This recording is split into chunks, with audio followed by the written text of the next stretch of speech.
Praise the Lord. Good evening, liwat no, sa aton mga viewers. Sa tanan nga mga viewers natin last time, last Friday. So, maraming salamat po sa inyong lahat. So, we are now officially live no, in Facebook. So, sa lahat po ng mga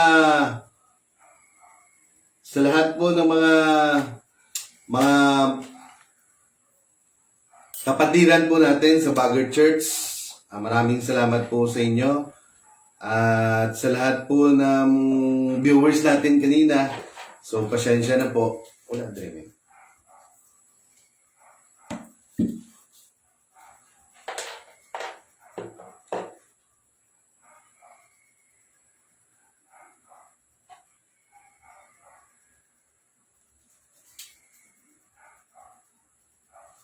So, thank God, no, na the Lord is good for tonight.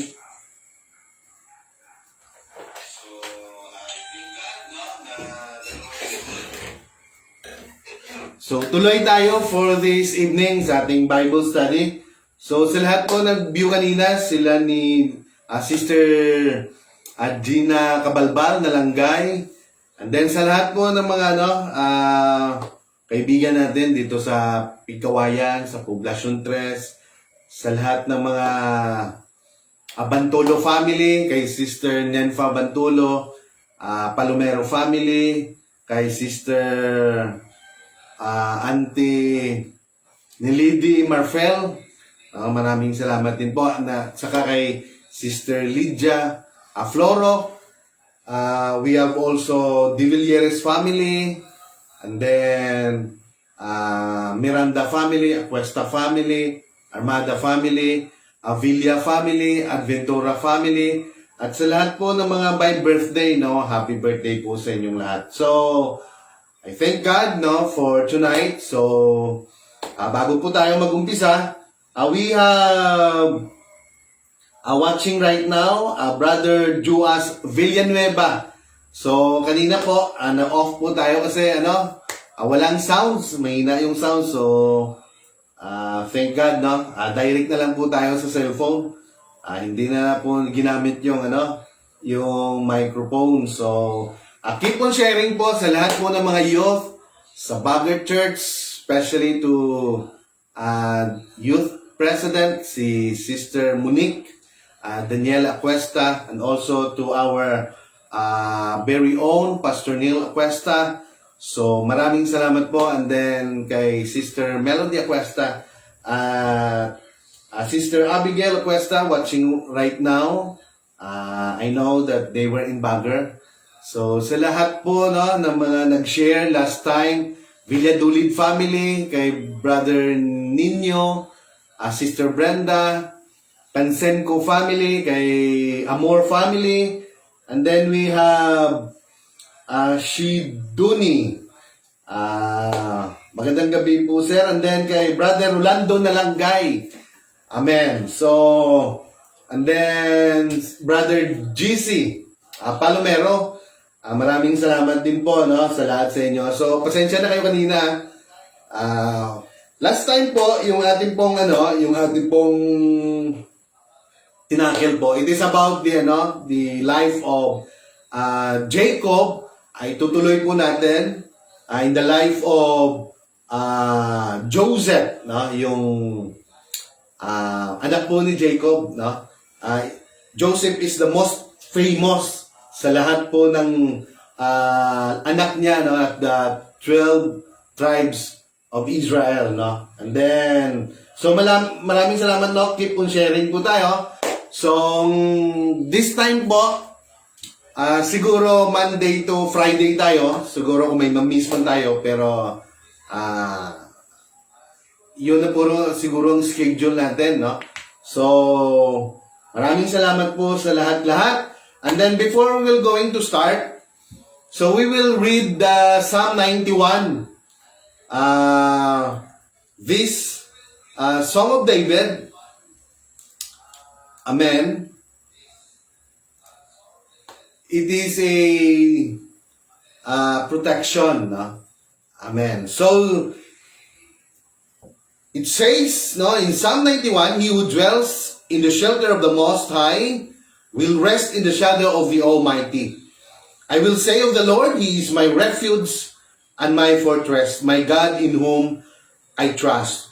Surely He will save you from the fowler's snare, and from the deadly pestilence. He will cover you with His feathers, and under His wings you will find refuge. His faithfulness will be your shield and rampart. You will not fear the terror of night, nor in the arrow that flies by day, nor the pestilence that stalks in the darkness, nor the plague that destroys at midday. 1,000 may fall at your side, 10,000 at your right hand, but it will not come near you. You will only observe with your eyes and see the punishment of the wicked. If you make the Most High your dwelling, even the Lord, who is my refuge, then no harm will befall you. No disaster will come near your tent, for He will command His angel concerning you to guard you in all your ways. They will lift you up in their hands, so that you will not strike your foot against a stone. You will tread upon the lion and the cobra. You will trample the great lion and the serpent. Because He loves me, says the Lord, I will rescue him. I will protect him, for he acknowledges my name. He will call upon me, and I will answer him. I will be with him in trouble. I will deliver him and honor him. With long life will I satisfy him and show him my salvation. Thank God, no, for that. Psalm 91, actually, last year, yan po ay pag-umpisa po ng March 14, pag-umpisa po ng lockdown because of COVID-19.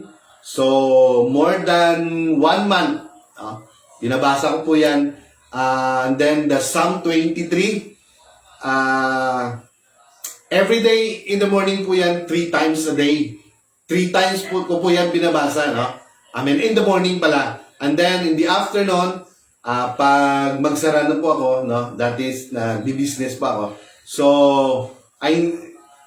for that Psalm 91, confident po ako na walang mangyayari o ganun. So, by the grace of God, no?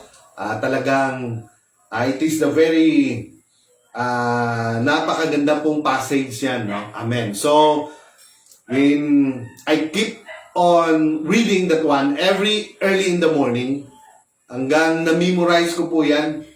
So, for this time, alam ko po na here in North Cotabato, andyan na po yung mga hindi natin inaasahan. But, I challenge everyone, sa lahat po ng mga viewer, if you have your Bible, so hindi naman po imposible ngayon na hindi tayo magkaroon ng Bible, kasi even in the cellphone, pwede na tayong mag-install ng apps about the King James Bible, ISV, and then yung mga Hiligaynon, mga Tagalog, no? So, pwede po natin, no, na everyday in the morning, yun po ang ating babasahin. So, every time po, no, for this month, if siguro, no, in God's grace, every time we're going to start, no, this live streaming, so yun po unahin natin na basahin. So, watching from now, Sister Normaline Malvino. So, amen. And then Sister Fe De Leon. So, keep on sharing po tayo. At nagpapasalamat po pala tayo kay Sister Irish Cuesta, Villadulid family, Sister Brenda, Alexa, Brother Nino, and then kay Pastor Neil Cuesta, Sister Melody, and then Sister Monique Daniela Cuesta, the youth president. And then sa lahat po ng mga youth, no, nagpapasalamat po tayo. And then we have also Brother Joas, and then Sister Abigail and Shiduni, no. Maraming salamat po sa inyo. So, for tonight, we will going to tuloy po tayo. Last time, natapos po natin ang life ni Jacob. At tuloy po tayo sa life ni Joseph, no? Amen. The son of, the most famous of the 12 son of Jacob. No? Amen. So, praise the Lord. No? Amen. So, Brother Rolando Nalangay, no? He's watching from now. And then Sister Fe de Leon.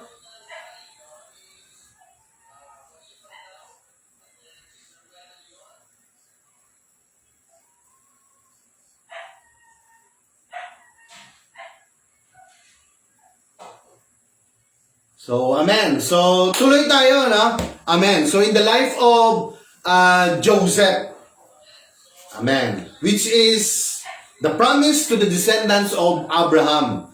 So, through Isaac, Abraham's son, the promise of God, were passed down to Jacob, who despite his many faults, valued God's covenant blessing. He was enthusiastic, talagang binibigyan niya po ng importansya or talagang masigasig po siya, no, about God's plan of founding a nation by which the whole world would be blessed.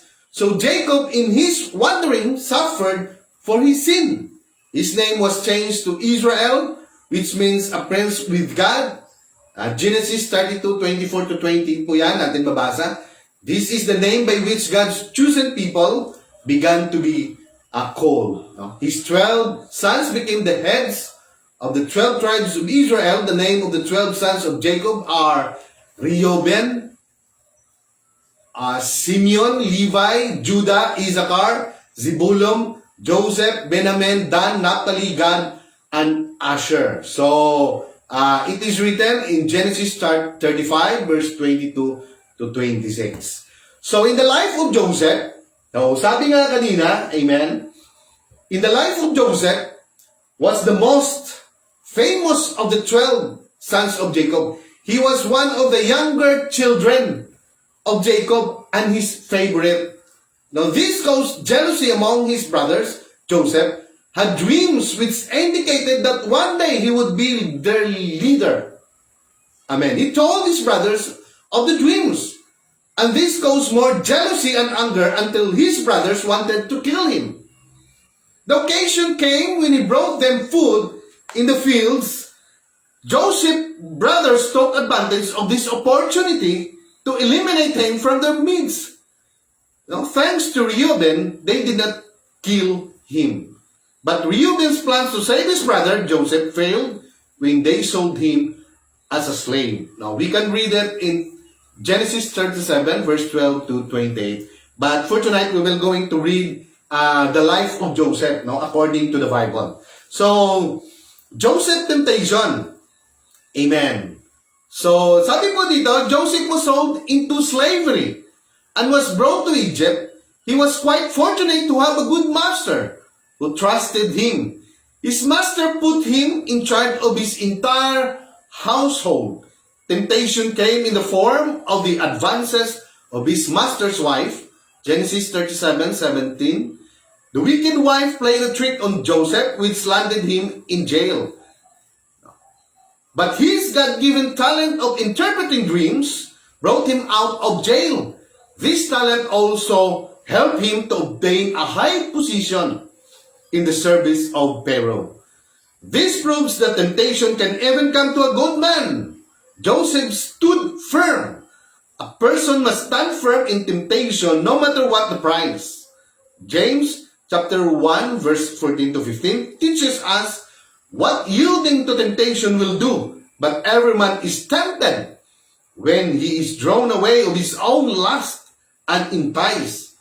Then when lust had conceived, it bring forth sin, and sin, when it is finished, bringeth forth death. Amen. So, yun po, no, ang parang brief, no, na story ni Joseph. And also, we are watching right now Sister Judith de la Cruz, Sweet Rose Panilla, and then Seven Spain, no, si Fe, no, Espanyola. So, salamat po sa lahat, no, ng mga nanonood ngayon. So, we will read about, no, you tonight about the life of Joseph. Amen. Kung gaano po siya, gaano niya po na-overcome, no? Lahat po ng mga trials, no? Obstacles, lahat po ng mga testing na kanya pong sinapit, no? Sa kanyang mga kapatid until such time dinala po siya sa Egypt in the house of Potiphar hanggang napakaganda po yung story ni Joseph, no? Amen. So marami po tayong mga aral na makukuha in the life of Joseph, no? For tonight, we will read, no, the life of Joseph according to the Bible. So we can read it in Genesis chapter 37 and then in 39, 40, 41. Yan po yan po yung mga chapter. Amen. So tuloy po tayo. We have also United Pentecostal Church, no? So share lang po tayo, no? So in Joseph's dreams, Jacob lived in the land where his father had stayed, the land of Canaan. This is the account of Jacob. So Joseph, a young man of 17, was tending the flocks with his brothers, the son of Belha and the son of Selpa, his father's wives, and he brought their father a bad report about them. Now Israel loved Joseph more than any of his other sons, because he had been born to him in his old age. And he made a richly ornamented robe for him. So, nagbuhat po sila ng napakaganda pong damit, no? Kay Joseph. Amen. So, when his brothers saw that their father loved him more than any of them, they hated him and could not speak a kind word to him. So, dahil nga maganda yung pakikitungo, no, ng kanyang tatay kay Joseph, hindi lang po, pati yung nanay niya na si Rachel. Amen. So, hindi po maganda yung pakikitungo nila kay Joseph. So, Joseph had a dream.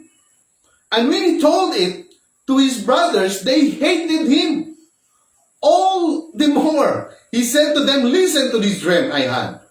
We were binding sheaves of grain out in the fields when suddenly my sheaf rose and stood upright, while your sheaves gathered around mine and bowed down to it.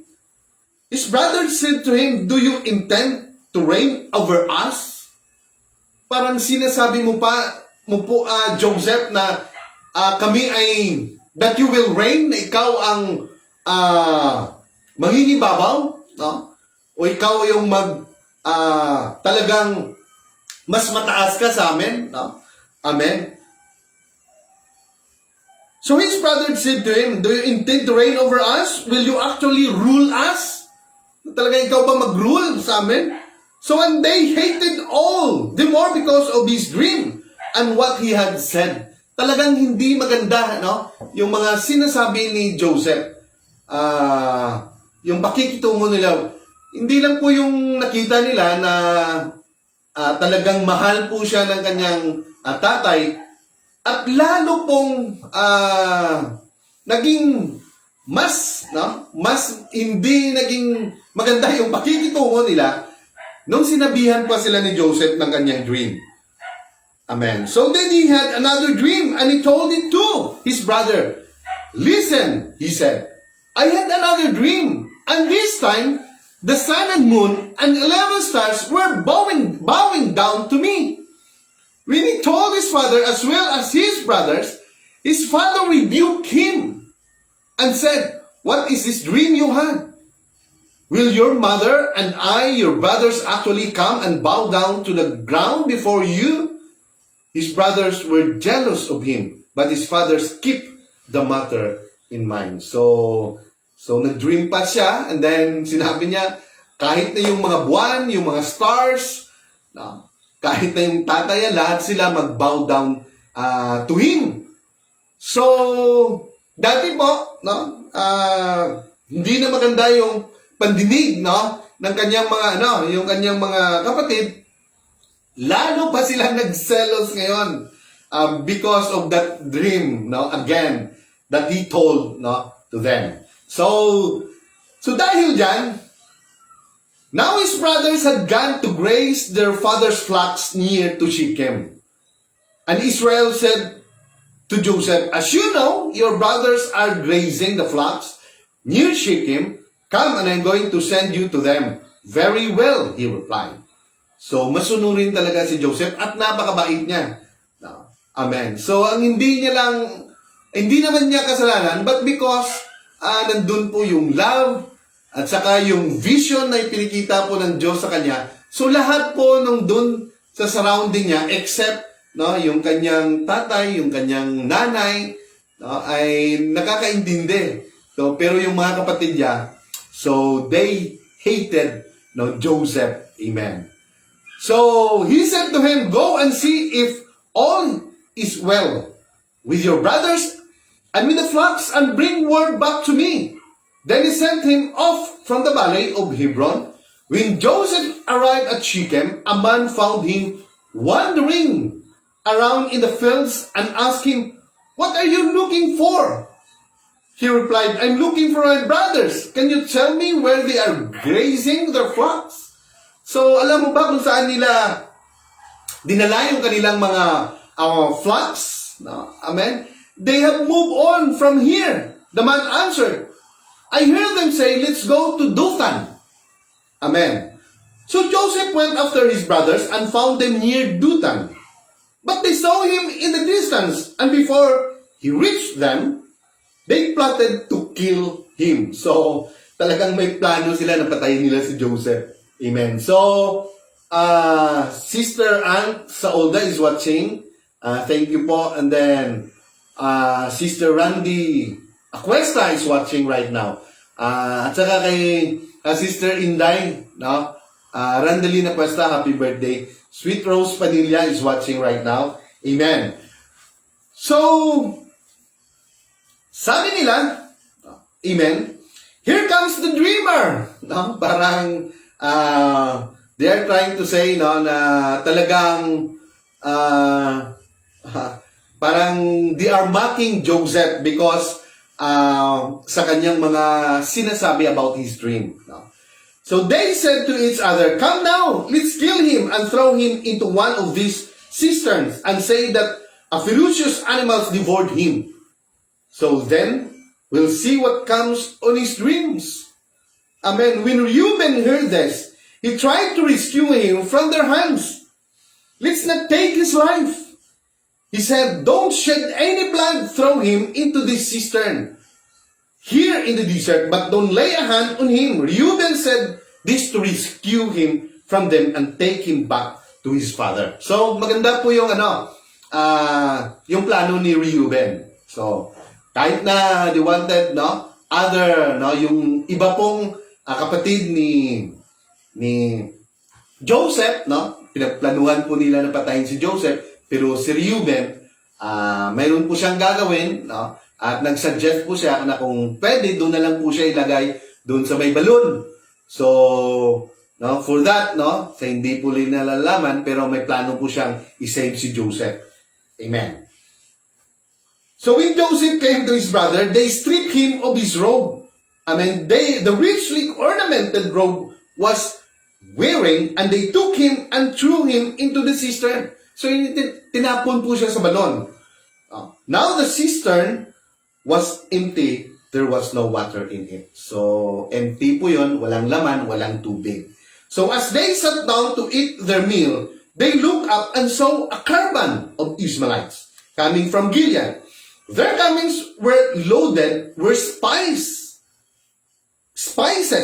balm and myrrh, and they were on their way to take down from Egypt. Amen. So Judah said to his brothers, what will we gain? Anong mapapala natin? Sabi niya, if we kill our brother and cover up his blood.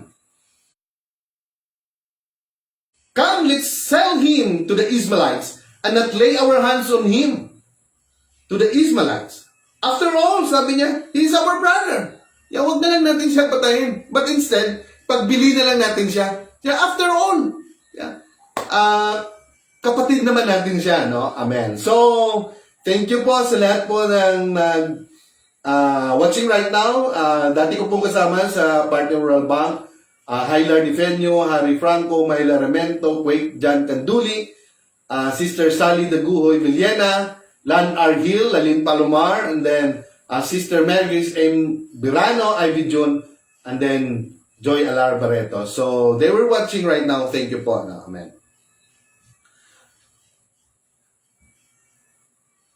So when the Midianite merchants came by, his brother pulled Joseph up out of the cisterns and sold him for 20 shekel of silver to the Ishmaelites who took him to the Egypt. So kagaya din po sa ating Panginoong Jesus, no, to our Lord Jesus Christ, he was sold, no, also for 30 silver coins. No. So kay Joseph, he was sold to the Ishmaelites, no, a merchant, at 20 shekel of silver. No? Amen. By his brother. No? Amen. So when Reuben returned to the cistern and saw that Joseph was not there, he tore his clothes. He went back to his brother and said, "The boy isn't there. Where can I turn now?" No? So talagang he was, namumroblema siya kasi yung plano niya, hindi niya na magawa. No? Amen. So they got Joseph robe, slaughtered a goat, and dipped the robe in the blood. They took the ornamented robe back to their father and said, "We found this. Examine it to see whether it is your son's robes." So he recognized it and said, "It is my son's robe. Some ferocious animal has devoured him." So, talagang kinain siya ng mga, siguro, no, ng mga ferocious animals, yung mga talagang carnivorous, no, ng mga animals, no. Amen. So, Joseph has surely been torn to pieces. So, yun po ang sinabi nila sa tatay ni Joseph kay Jacob. So, then Jacob tore his clothes, pinunit niya pa, no, yung kanyang damit, no. Put on sackcloth, no, and mourn for his son many days. Talagang he was in sorrow. All his sons and daughters came to comfort him, but he mourned him. But he refused to be comforted. Talagang napakasakit yung kanyang sinapit, no? Dahil mahal na mahal niya si Joseph. No? So now he said in mourning, "Will I go down to the grave to my son?" So his father wept for him. Meanwhile, the Midianites sold Joseph in the Egypt to Potiphar, one of Pharaoh's officials, the captain of the guard. So si Joseph, nakaabot na po siya sa may Egypt, no? So, amen. So, tuloy po tayo in Genesis chapter 39, no? Amen. So, basahin po natin, and Brent Clifford Egran, no, is watching. So, sabi po dito, now Joseph had been taken down to Egypt. Potiphar's, an Egyptian, so was one of Pharaoh's officials. The captain of the guard bought him from the Ishmaelites who had taken him there. So the Lord was with Joseph, and he prospered. And he lived in the house of the Egyptian master. Now, when his master saw that the Lord was with him, and that the Lord gave him success in everything he did. So because the Lord was with Joseph, the Spirit of the Lord was with Joseph, and he is a prosperous man. So, no, at nung nakita po yan, no, amen, ng kanyang master na si Potiphar, an Egyptian, so talagang nakikita niya na that the God of Joseph, the God of created the heaven and the earth, talagang, no, siya po yung sumasamsam sa lahat po ng blessing, no, sa lahat po ng pabor, no, na dahil po sa ginagawa ni Joseph, siya po ang siya po lahat ang nakapossess nun. Amen. So Joseph found favor in the eyes and became his attendant. Kaya nagkakaroon din si Joseph ng pabor, no, in the eyes of Potiphar. Potiphar put put him in charge of his household. So, lahat po doon, siya na po ang in charge.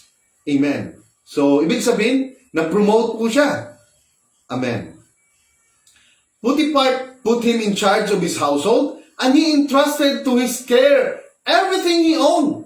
From the time he put him in charge of his household, and of all he owned, the Lord blessed the household of Egyptian because of Joseph.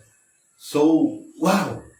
Kaya nga every time, no, mayroon pong mga talagang anointed by God, talagang mga born again or believers, especially when you are working in a company, working sa mga office o sa mga abroad o sa may mga bahay po, no? So, alam naman po natin na pag mayroon po kayong takot sa Diyos, talagang you are working not for the company, not for the person na may-ari po ng bahay o ng business or whatever. No. Talagang you work for the Lord, for the glory of the Lord. So, pag nakikita po nila yan, so the Lord will going to touch the heart of the CEO or yung yung may-ari po ng bahay at talagang binibigyan po kayo ng pabor or pinopromote po kayo. So it is by the grace of God, no? Just like in the time of Joseph, no? Amen. So hindi po siya nagrereklamo, hindi po siya hindi niya po, although andyan po yun, no? Binitray po siya ng kanyang mga kapatid, but still, no? Alam niya kung ano yung vision niya na pinakita po ng Diyos, no? Hindi niya po nalaman kung anong mangyayari sa kanya, but still, no? Andyan po yung belief niya, andyan po yung faith niya sa Panginoon. Amen. Amen. So the blessing of the Lord was everything Potiphar had, both in the house, amen, both in the house, and in the field. So kahit saan po siya ilagay ni Potiphar, kahit sa labas po, or inside, no, sa house. So, the wisdom, the knowledge, the understanding, even though lain po ang language ni Joseph, but still, no, kahit ano po sigurong gawin, alam niya po yung mga language din na ginagamit ng mga Egyptian, no? So, he was really blessed by God, no? Amen. So, with Joseph in charge, he did not concern himself with anything except the food he ate. So, wala po siyang concern, no? So, kasi slave siya, he cannot own anything. But ang concern niya lang, yung food, no? Yun lang po. So, that's why, talagang, napamahal po, no? Si Joseph, no? Kay Potiphar. Amen. So, he left in Joseph's care everything he had. With Joseph in charge, he did not concern himself with anything. Now, Joseph was well-built and handsome. Sabi po dyan, no? Rolando na lang guys is watching. And after a while, his master wife took notice of Joseph and said, "Come to bed with me." So, ito na po yung temptation ni Joseph. Amen. Dahil, but he refused with me in charge. He told her, "My master does not concern himself with anything in the house. Everything he owns, he has entrusted to my care. No one is greater in this house than I am. My master has withheld nothing from me except you, because you are his wife. How then could I do such a wicked thing and sin?" So, lahat po, hindi po ipinagkait ni Potiphar sa kanya. Instead, lahat po, in-entrust po ni Potiphar po sa kanya ang lahat po outside in his household and also lahat-lahat po ng bagay maliban lang po ang kanyang asawa.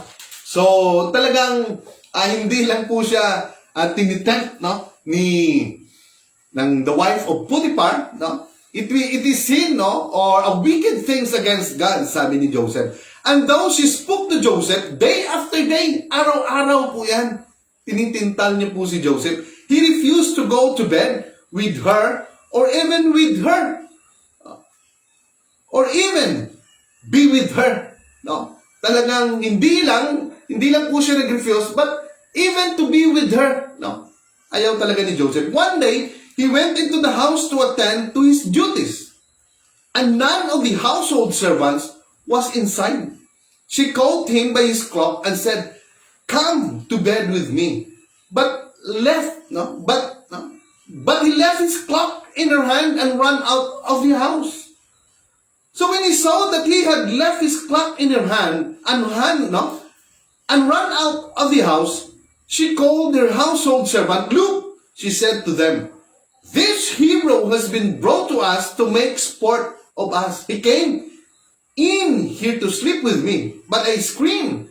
When he heard me scream for help, he left his cloak beside me and ran out of the house." So dahil napahiya siya, inakusahan niya na lang po si Joseph.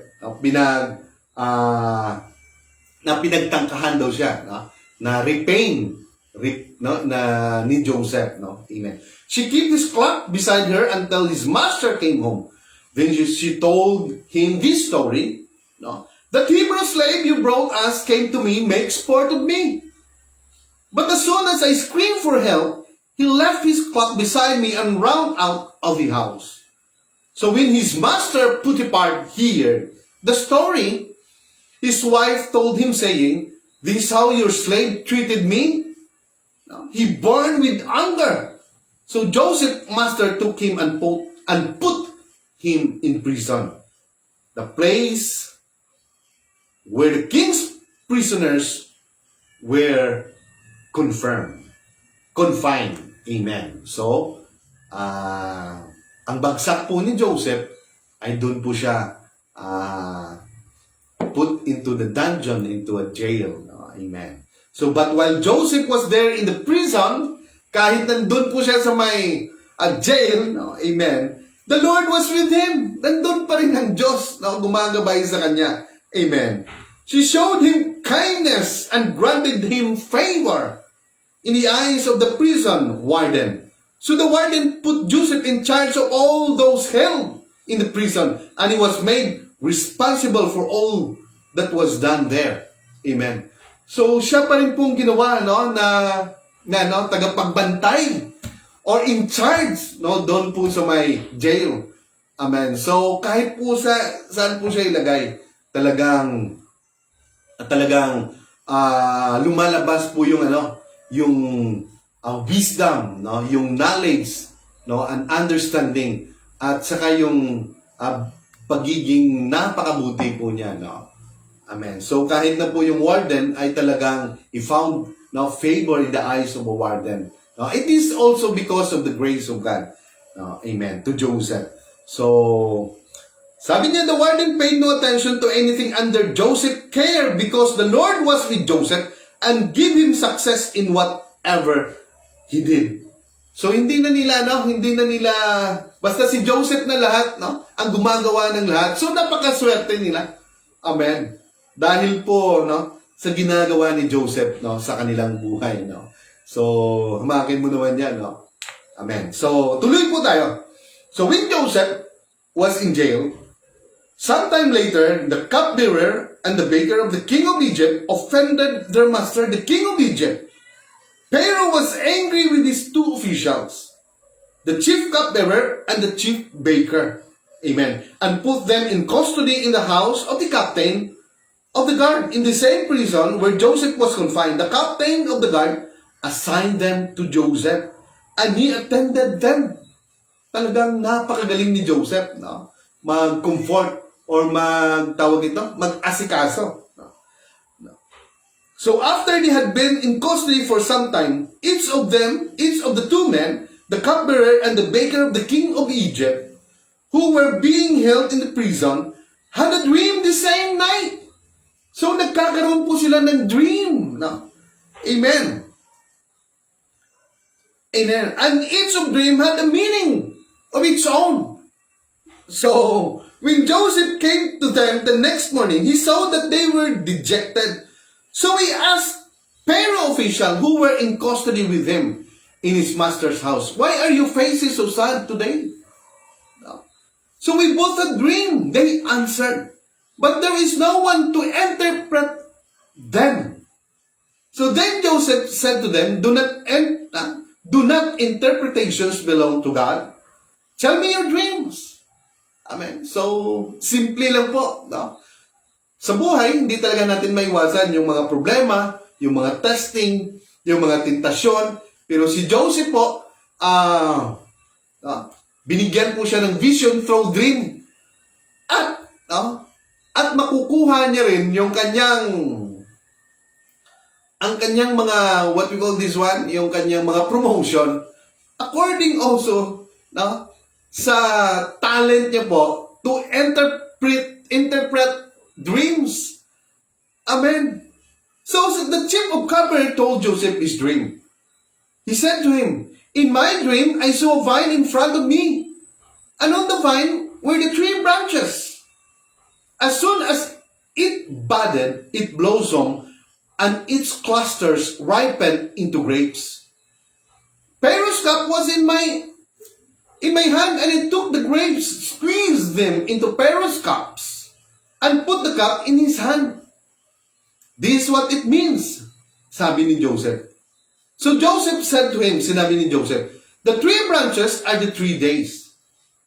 Amen. Within 3 days, Pharaoh will lift up your head and restore. Amen. So, also, Sister Jenny Moratal, amen, is watching. No, maraming salamat po. No, amen.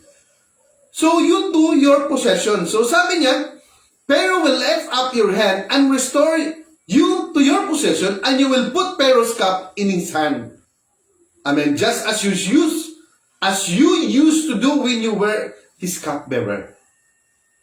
So, talagang his life will be spared. No? Talagang patatawarin siya. Amen. His life will be saved. But when all goes well with you, remember me and show me kindness.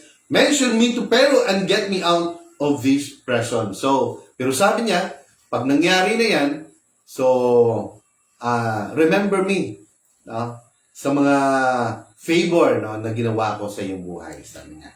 So, wag mo akong kalimutan. No? Amen. For I was forcibly carried off from the land of the Hebrews, and even here I have done nothing to deserve being put in a dungeon. So, grabe talaga yung ni Joseph. No? Yun pa lang yung pinagplanuhan ka ng yung mga kapatid. No? Talagang napakasakit na po yun. No? Amen. At saka yung ipinagbili ka nila. No, amen? So, hindi lang po yan. Kahit na anong gawin niya sa kanyang buhay, lahat naman pinoprosper. No? Binibigyan pansin ng Diyos, binibless ng Diyos. But still, iba talaga yung will ng Diyos. Gusto ng Diyos yung kanyang will, not our own will. Para talaga, in time comes that God will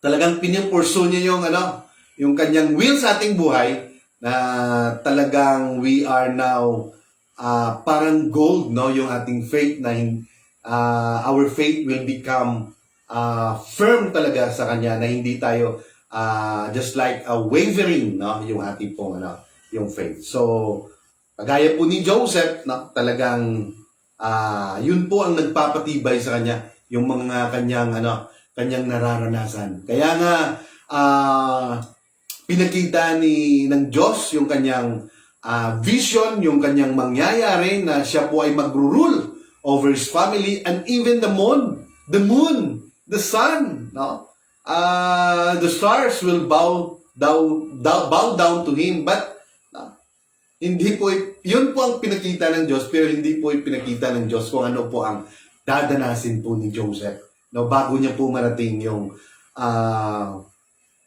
ganung klaseng promotion sa kanyang buhay. So, we have also Sister Brenda Limbaga Villadolid. Amen. So, they are watching right now. So, maraming salamat mo. So, tuloy tayo. So, this is what it means, Joseph said. Sabi nga ng cupbearer, when the chief baker saw that Joseph had given a favorable interpretation, he said to Joseph, I too had a dream. I too have had a dream. On my head were 3 baskets of bread. In the top basket were all kinds of baked goods for the Pharaoh, but the birds were eating them out of the basket on my head. This is what it means, Joseph said. The 3 baskets are 3 days. Sabi niya, within 3 days, Pharaoh will lift up your head and hang you on a tree. So, pupugutan siya ng ulo. And then, bibitayin siya. No? And the birds will eat away your flesh. Now, the 3rd day was Pharaoh's birthday. And he gave a feast for all his officials. He lifted up the heads of the chief cupbearer and the chief baker in the presence of his officials. He restored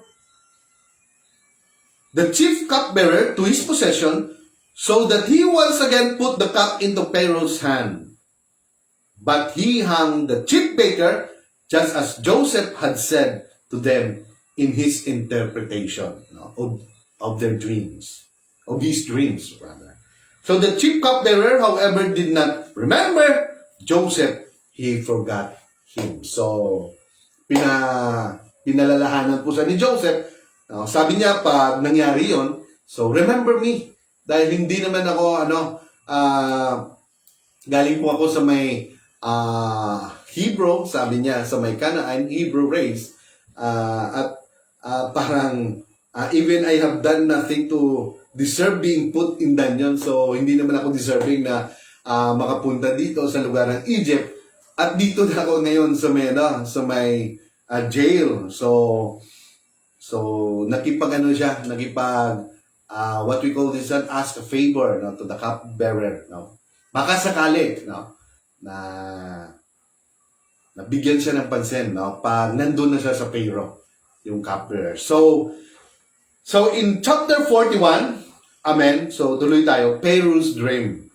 When 2 full years had passed, 2 years pa, Pharaoh had a dream. He was standing by the Nile, amen. When out of the river, there came up 7 cows, sleek and fat, and they grazed among the reeds.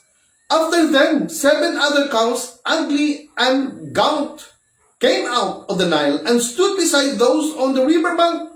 And the cows that were ugly and gaunt ate up the 7 sleek, fat cows. Then Pharaoh woke up. He fell asleep again, and had a second dream. 7 heads of grain, healthy and good, were growing on a single stalk. After them, 7 other heads of grain sprouted, thin and scorched by the east wind. The thin heads of grain swallowed up the 7 healthy, full heads. Then Pharaoh woke up. It had been a dream. In the morning, his mind was troubled. So he sent for all the magicians and wise men of Egypt. Pharaoh told them his dream, but no one could interpret them for them. So, sa kanya pong dream, it caused trouble sa kanya pong damdamin. So, tinawag niya po lahat ng mga matatalino, lahat po ng mga wise men in Egypt para to interpret ang kanya pong dream. Amen. So, ito na po yung mga ginagawa ng ating Panginoon. Amen. Na hindi po alam ni Joseph. At hindi rin po alam ng bawat isa. Amen. So, Sister Christine Faith Limba Villadolid and Sister Nino Villadolid, they are watching. So, then the chief cupbearer said to Pharaoh. So, doon na it remind him about Joseph when he was in prison. Amen. So today, I am reminded of my shortcomings. Pharaoh was once angry with his servants, and he imprisoned me and the chief baker in the house of the captain of the guard. So, sinabihan niyo po, yung Pharaoh about what happened, nung doon po sila sa jail. Each of us had a dream the same night, and each of dream was a meaning of its own. Now a young Hebrew, was there with us, a servant of the captain of the guard. We told him our dreams, and he interpreted them for us, giving each man the interpretation of his dream. And things turned out exactly as he interpreted them to us. I was restored to my position, and the other man was hung. Sabi niya, talagang tama talaga. Yung kanyang, nagkaroon kami ng dream together with yung isang kasama niya, no? Amen. At lahat po yan ay tugma sa interpretasyon ng isang Hebrew who is in charge. Doon po, no? Binigyan po ng in charge ng guard doon po sa may jail. Amen. So, Sister Alexa Joanna Villadolid is watching na. Amen. Thank you po. So Pharaoh sent for Joseph, and he was quickly brought from the dungeon. Amen. When he had shaved and changed his clothes, he came before Pharaoh. Amen. Pharaoh said to Joseph, I had a dream, and no one can interpret it. But I have heard it said of you that when you hear a dream, you can interpret it. Sabi ni Joseph, I cannot do it.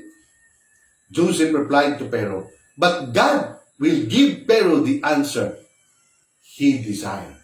So, in my own, sabi ni Joseph, wala pa akong magawa. Hindi ko po yun magawa na ma-interpret yung kanyang dream. But it is God who will give an answer. Amen.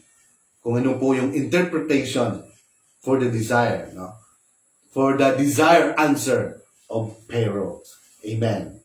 So, thank you for all sa lahat po na nag-viewing right now. So, then Pharaoh said to Joseph, in my dream, I was standing on the bank of Nile, when out of the river there came up 7 cows, fat and sleek. So, 7 pong matataba at 7 pong payat na payat. Amen. And they grazed among the reeds. After them, 7 other cows came up, scrawny and very ugly, fat and sleek, Talagang napakataba. And they grazed among the reeds. After them, 7 other cows came up, and scrawny and very ugly and lean, Payat na payat. I had never seen such ugly cows in all the land of Egypt. So the lean ugly cows ate up the 7 fat cows that came up first. But even after they ate them, no one could tell that they had done so. They looked just as ugly as before. Then I woke up. So kahit po yung mga napakapangit po ng mga cow, what we call this one, sila po ay napakapayat, Kahit kinain po nila yung napakatabang baka, but still, ang itsura nila, ganun pa rin, Hindi nagbago, Very ugly pa rin. Amen. So then I woke up. So in my dreams, I saw 7 heads of grain, full and good growing on a single stalk. After them, 7 other heads sprouted, withered and thin and scorched by the east wind. The thin heads of grain swallowed up the 7 good heads. I told this to the magician, but now could explain it to me. Then Joseph said to the Pharaoh, the dreams of Pharaoh are one of the same. God has revealed to Pharaoh what he is about to do. The 7 good cows are 7 years, and the 7 good heads of grain are 7 years. It is one and the same dreams. The 7 lean ugly cows that came up afterward are 7 years. And so are the 7 worthless heads of grains scorched by the east wind. They are 7 years of famine. Amen. It is just I said to Pharaoh. God has shown Pharaoh what he is about to do. 7 years of great abundance are coming throughout the land of Egypt, but 7 years of famine will follow them. Then all the abundance in Egypt will be forgotten, and the famine will ravage the land. The abundance in the land will not be remembered, because the famine that follows, it will be so severe. Talagang matindi yung dadanasin nila na drought o tag-init. na talagang hindi na nila ma-remember kung ano ka-abundance yung 7 years. No? Because of the drought that they will, that God will going to show, no, for 7 years to all the land of Egypt. No? Hindi lang sa land of Egypt, kahit na sa karatig pang lugar. No? Amen. So the reason the dream was given to Pharaoh is the two forms in that matter has been firmly decided by God, and God will do it soon. So sabi ni Joseph, at yan po ay mangyayari sa mga malapit na lang na panahon. No? It very soon. No? So parang sinasabi din dito, no, na in the coming of our Lord Jesus, it will sabi nga, it coming soon. No? That's why we should always ready, no, for that. No? And now let Pharaoh look for a discerning and wise man and put him in charge of the land of Egypt. Let Pharaoh appoint commissioners over the land to take a fifth of the harvest of Egypt during the 7 years of abundance. They should recollect all the food of these good years that are coming and store up the grain under the authority of Pharaoh to be kept in the cities for food. This food should be held in reserve for the country to be used during the 7 years of famine that will come upon Egypt. Amen. So that the country may not be ruined by the famine. Amen. The plan seemed good to Pharaoh and to all his officials. So Pharaoh asked them, can we find anyone like this man? One in whom is the Spirit of God? No? Kahit na yung Pharaoh, nakita niya rin that Joseph was, but that Joseph, nandiyan talaga, yung Spirit of our Lord God, guiding him, was with him. Amen.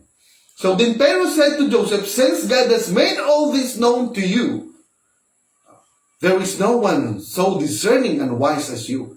You shall be in charge of my palace, and all my people are to submit to your orders. Only with respect to the throne will I be greater than you. So, yung Pharaoh lang. So, she was in the second rank in Egypt. She will be the one in charge to all Egypt. So, una po, he was betrayed, and then in Potiphar's house, he became in charge.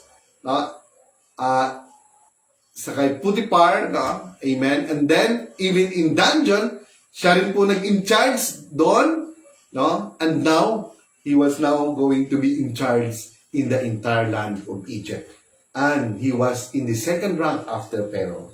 So Pharaoh said to Joseph, I hereby put you in charge of the whole land of Egypt. Then Pharaoh took his signet ring from his finger and put it on Joseph's finger. He dressed him in robes of fine linen and put a gold chain around his neck. So he had him ride in a chariot of his second in command, and men shouted before him, make way! Thus he put him in charge of the whole land of Egypt. Then Pharaoh said to Joseph, I am Pharaoh, but without your word, no one will lift hand or foot in all Egypt. So Pharaoh gave Joseph the name Zapinat Paneah, and gave him Asenat, daughter of Potiphera, priest of On, to be his wife. And Joseph went throughout the land of Egypt. Amen. Joseph was 30 years old when he entered the service of Pharaoh's king of Egypt. And Joseph went out the Pharaoh's presence and traveled throughout Egypt. During the 7 years of abundance, the land produced plentifully. Joseph collected all the food produced in those 7 years of abundance, and in Egypt, and stored it in the cities. In each city, he put the food grown in the fields surrounding it. Joseph stored up huge quantities of grain, like the sand of the sea. Amen. It was so much that he stopped keeping records because it was beyond measure. So, ang dami na po, Amen, na talagang nag-imbak, sila ng mga grains, no, at saka mga iba pa, no, para no pagdating ng tag-init, ng drought, ng famine, marami po silang mayroon po silang mga provision, no, for 7 years na famine. Amen. So before the years of famine came, 2 sons were born to Joseph by Asenath, daughter of Potiphera, priest of On. Joseph named him firstborn Manasseh and said, it is because God has made forget all my trouble and all my father's household. Amen. The second son named Ephraim and said, it is because of God has made me fruitful, the land of suffering. So the name Manasseh, no, meaning po yun, it is because God's made me forget of all my troubles, no, sa kanya pong father's household, sa kanya pong lahat ng kanyang mga kapatid, no? Amen.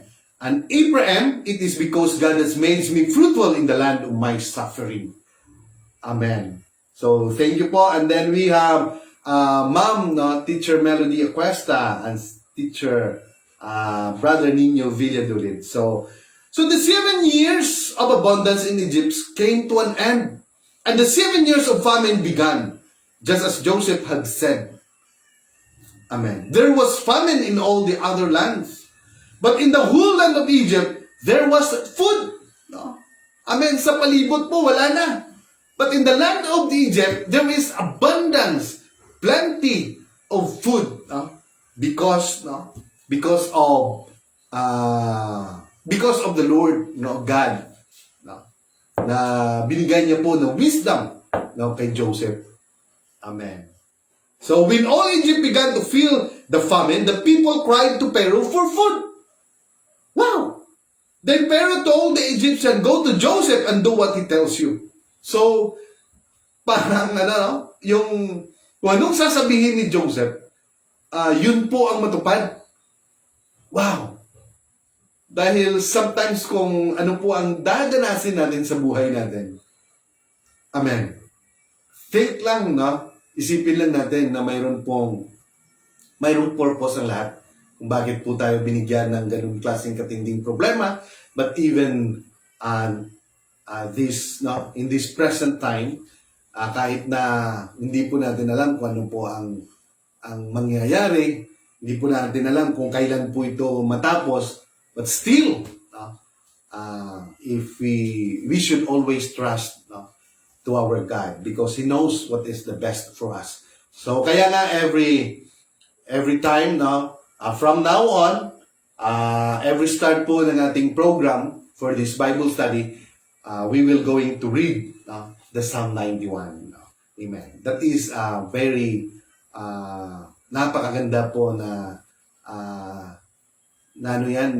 Word of God, in Psalm 91 that was being written by King David, the psalmist. Amen.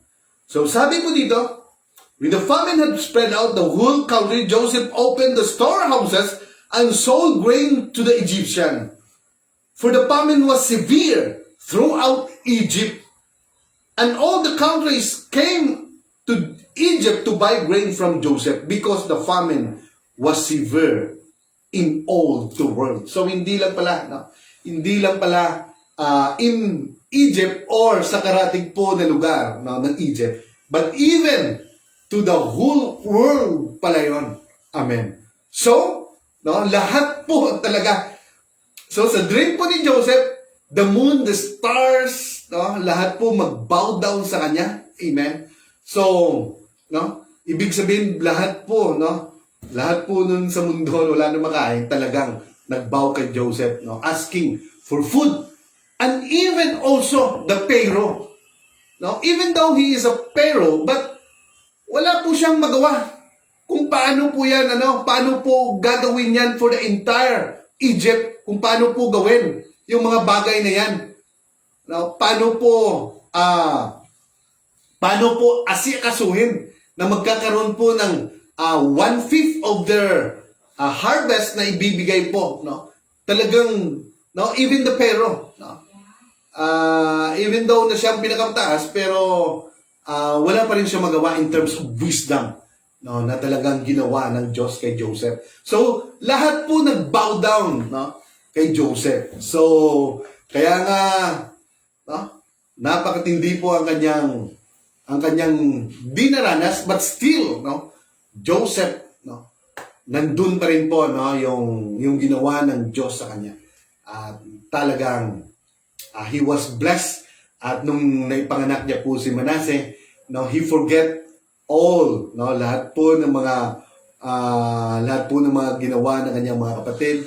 And then in time, no, na lumabas din po si Ephraim, no, sinabi niya po that name, talagang sinabi niya na it always been remembered that in the time na kanya pong suffering, pero ang Diyos, no, ay show him abundance, no. Amen. So, yun po, no, dahil doon, no, hindi pa yun natapos yung istorya, pero after doon, doon na po, no, nawala na po ng pagkain yung kanyang mga kapatid. At sila din po ay they come, no, in Egypt, no, to buy some food, no. So, sabi dito, Joseph, no, in that time, reunited with his family, no, because sa ginawa po ng Diyos. So, talagang, ang Diyos po ang lahat ng may control ng ating buhay. No? Kahit sa ngayon, ito po ay hindi po natin alam na kung ano po ang pinakamagandang gagawin po, no, magagawa po ng tao. Marami, no, I don't want to talk about the vaccine or whatever else, no, pero it's time siguro, no, na talagang we acknowledge, no, siguro, no, kung ano pong magagawa ng Diyos sa ating buhay. So, famine struck the land of Joseph, father. Her brothers had to go to Egypt in search for food for their families. Joseph was in charge of distribution of food in Egypt and was as powerful as Pharaoh. Amen. Pareho lang sila ng power ng Pharaoh. Pero in terms of wisdom, how to rule, amen, how to in charge everything, siya po yung may kakayahan. So Joseph's family came before him, and his brothers did not recognize him. At the time Joseph noticed the change in his brothers, he tested them and found that they were more concerned for one another than before. So, doon po, no, tinitingan niyo po yung mga kapatid niya. So, nakita niya na they were concerned now, no, sa kanilang mga kapatid. Kasi hindi nila nakilala si Joseph. So, later, Pharaoh told them to go back home and bring their whole families to stay in Egypt. So, doon po, nagpakilala si Joseph. And then, because of the favor, binigyan po ng pabor si Joseph. At lahat po ng kanyang mga family, no, the 11, no, tribes of Judah na nandun po, pati yung kapatid niya po, si Benjamin, no, and then Joseph, no, doon na po sila, no, binigyan po sila ng area doon, ng lugar doon po sa Egypt, and it called Goshen, na talagang napaka-fertile ng lupain doon. At doon po sila nanirahan. And they, no, their family, the tribe, no, the 12 tribes of Judah, no, amen, the children of Jacob, they multiplied greatly. No? Dumami po sila ng dumami sa Egypt. So, sabi po dito, the chosen family moves to Egypt, Jacob and his sons, and their children, numbering 70 in all. Exodus chapter 1-5, went down into the land because of famine. Here they were exalted by Pharaoh, that was reigning at the time. When he learned that they were shepherds, he permitted them to settle in the land of Goshen, where they grow in number, wealth, and influence. Wow! Ganun po katindi yung mga Hebrew race, yung mga Israelites. No?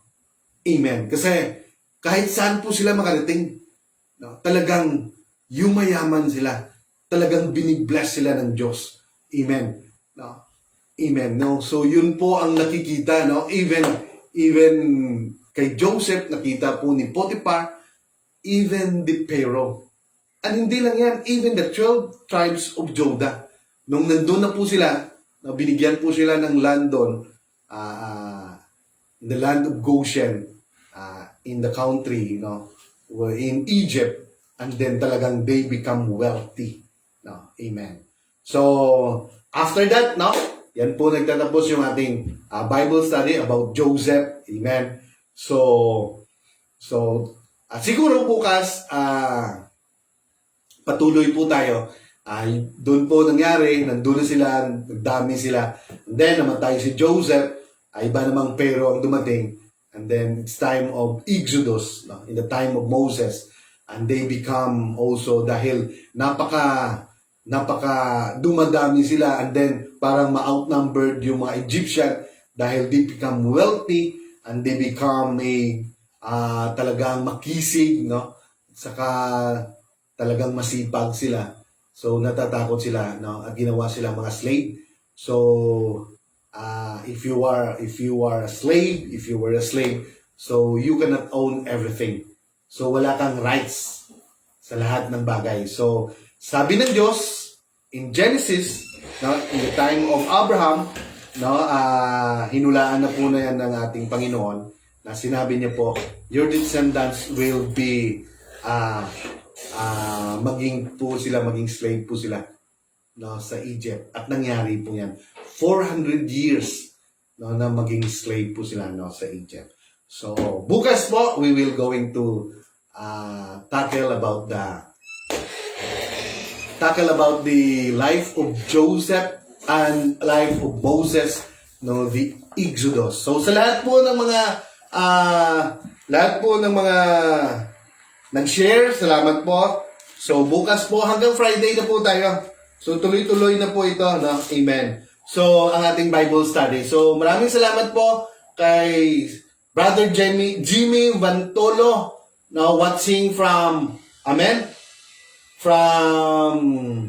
Bulacawan, Sa lahat po pala sa Bulacawan dyan, kay Brother Bubot, Sibugan, and then Sister Evelyn Sumugat, Bulawan, amen, he's watching, and then Brother Rolando Nalangay,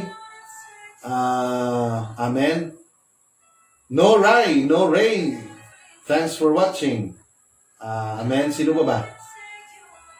Ben De Vera, thanks for watching, Brent Clifford Igran. So, marami pa, So, maraming salamat po sa lahat. So, before we end, siguro, I will read again, the Psalm 91. So, ito po yung gawin natin, because wala naman po tayong magawa, about this pandemic. So, let us what we call this one, we'll embrace the Psalm 91, that been written by the psalmist, King David. So, isa po itong protection po sa ating buhay. So, sabi po in Psalm 91, he who dwells in the shelter of the Most High, he will rest in the shadow of the Almighty. I will say of the Lord, he is my refuge and my fortress. My God in whom I trust, surely he will save you from the fowler's snare, and from the deadly pestilence he will cover you with his feathers, and under his wings you will find refuge. His faithfulness will be your shield and rampart. You will not fear the terror of night, nor the arrow that flies by day, nor the pestilence that stalks in the darkness, nor the plague that destroys at midday. 1,000 may fall at your side, 10,000 at your right hand, but it will not come near you. You will only observe with your eyes and see the punishment of the wicked. If you make the Most High your dwelling, even the Lord who is my refuge, no harm will befall you, no disaster will come near your tent. For he will command his angel concerning you, to guard you in all your ways. They will lift you up in their hands, so that you will not strike your foot against a stone. You will tread upon the lion and the cobra. You will trample the great lion and the serpent. Because he loves me, says the Lord, I will rescue him. I will protect him, for he acknowledges my name. I will call upon me. He will call upon me, and I will answer him. I will be with him in trouble. I will deliver him and honor him. With long life will I satisfy him and show him my salvation. Yan po ay Psalm 91. We keep on declaring that every time we will have a Bible study in 6:30. We will read the Psalm 91. And of course, after we end our Bible study, we will going to read also that passage. So maraming salamat po sa lahat. Sa lahat po ng mga sa lahat po ng nakinig, watching right now, Jean De Vera, and then Evelyn Sumogat Bulawan. Amen. So maraming salamat po sa inyo. And then Brother Rolando Nalangay, maraming salamat. So, God bless po everyone. So, bukas din po, ng ganun din pong time. Amen. So, God bless everyone and good night. Amen. Thank you po.